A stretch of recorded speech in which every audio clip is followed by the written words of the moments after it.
കമൽഹാസൻ നായകനായി വരാനിരിക്കുന്ന ഏറ്റവും പുതിയ ചിത്രം തഗ് ലൈഫ് റിലീസിനൊരുങ്ങുകയാണ്. 37 വർഷങ്ങൾക്ക് ശേഷം കമൽഹാസനും മണിരത്നവും ഒന്നിക്കുന്നു എന്ന പ്രത്യേകതയും ചിത്രത്തിനുണ്ട്. US സർട്ടിഫിക്കറ്റ് ലഭിച്ച ചിത്രം ജൂൺ 5-നാണ് റിലീസ് ചെയ്യുക. ചിത്രം തിയേറ്ററിലെത്താൻ ഇനി ദിവസങ്ങൾ മാത്രം ബാക്കി നിൽക്കെ 2025-ലെ തമിഴകത്തെ ആദ്യദിന റെക്കോർഡുകൾ സിനിമ നേടുമെന്ന അനലിസ്റ്റുകളുടെ പ്രവചനങ്ങളാണ് ഇപ്പോൾ പുറത്തുവരുന്നത്. 2025-ലെ ഇന്ത്യൻ ബോക്സ് ഓഫീസിലെ ആദ്യദിന കളക്ഷൻ പട്ടികയിൽ വിക്കി കൌശലിന്റെ ഛാവയാണ് നിലവിൽ റെക്കോർഡിട്ട് നിൽക്കുന്നത്. ഛാവയെ മറികടക്കാൻ തഗ് ലൈഫിനാകുമെന്നാണ് പ്രതീക്ഷ. കമലും മണിരത്നവും വീണ്ടും ഒന്നിക്കുന്നു എന്നത് തന്നെ ചിത്രത്തെ സംബന്ധിച്ച് ഒരു പ്രധാന ഘടകമാണ്. ചിത്രം ആദ്യ ദിനം തന്നെ ഇന്ത്യൻ ബോക്സ് ഓഫീസിൽ നിന്ന് 35 കോടിയിലധികം രൂപ നേടുമെന്നാണ് പ്രവചനം. ഇതോടെ ഈ വർഷത്തെ ഇന്ത്യൻ ബോക്സ് ഓഫീസിലെ ഏറ്റവും വലിയ ഓപ്പണിംഗ് ലഭിച്ച സിനിമകളിൽ 2ാം സ്ഥാനം തഗ് ലൈഫ് സ്വന്തമാക്കിയേക്കുമെന്നാണ് റിപ്പോർട്ടുകൾ. അതേസമയം 54 കോടി നേടിയ ശങ്കർ രാംചരൺ ചിത്രമായി ഗെയിം ചേഞ്ചറും തഗ് ലൈഫിന് മുന്നിലുണ്ട്. ആഗോളതലത്തിൽ സിനിമയുടെ അഡ്വാൻസ് ബുക്കിംഗ് ഇതിനോടകം തന്നെ 9 കോടി കടന്നെന്നാണ് റിപ്പോർട്ടുകൾ. വിദേശ രാജ്യങ്ങളിൽ ചിത്രത്തിന്റെ ആദ്യ പ്രദർശനം പുലർച്ചെ 4 മണി മുതൽ ആരംഭിക്കും. എന്നാൽ ഇന്ത്യയിൽ തഗ് ലൈഫിന്റെ ആദ്യ പ്രദർശനം രാവിലെ 9 മണിക്കാണ് നടക്കുക. കേരളത്തിലും ഇതേ സമയത്താണ് ആദ്യ ഷോ ആരംഭിക്കുക. കേരളത്തിൽ ഉൾപ്പെടെ സിനിമയുടെ ബുക്കിംഗ് ആരംഭിച്ചിട്ടുണ്ട്.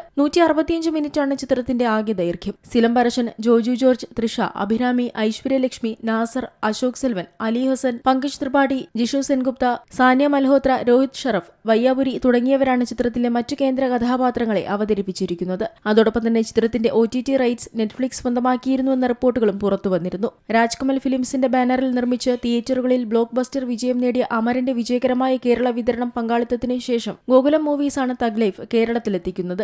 ഡ്രീം ബിഗ് ഫിലിംസാണ് തഗ് ലൈഫിന്റെ കേരള ഡിസ്ട്രിബ്യൂഷൻ പാർട്ണർ. തഗ് ലൈഫിന്റെ കേരള പ്രൊമോഷന്റെ ഭാഗമായി ചിത്രത്തിലെ താരങ്ങളും അണിയറ പ്രവർത്തകരും പ്രീ റിലീസ് ഇവന്റുകളിൽ പങ്കെടുത്തിരുന്നു. മണിരത്നത്തിനൊപ്പം പതിവ് സഹപ്രവർത്തകരായ സംഗീത സംവിധായകൻ AR റഹ്മാനും എഡിറ്റർ ശ്രീകർ പ്രസാദും ഈ ചിത്രത്തിലും ഒരുമിക്കുന്നുണ്ട്. നേരത്തെ മണിരത്നത്തിന്റെ കണ്ണത്തിൽ മുത്തമിട്ടാൽ ആയുധയെഴുത്ത് എന്നീ ചിത്രങ്ങളിൽ പ്രവർത്തിച്ചിട്ടുള്ള ഛായാഗ്രഹകൻ രവി K ചന്ദ്രനാണ് തഗ് ലൈഫിന്റെ ക്യാമറ കൈകാര്യം ചെയ്യുന്നത്. വിക്രമിന് വേണ്ടി കമലുമായി സഹകരിച്ച അൻപർവ് മാസ്റ്റേഴ്സാണ് ആക്ഷൻ കൊറിയോഗ്രാഫി ചെയ്യുന്നത്. Entertainment desk, C Malayalam news.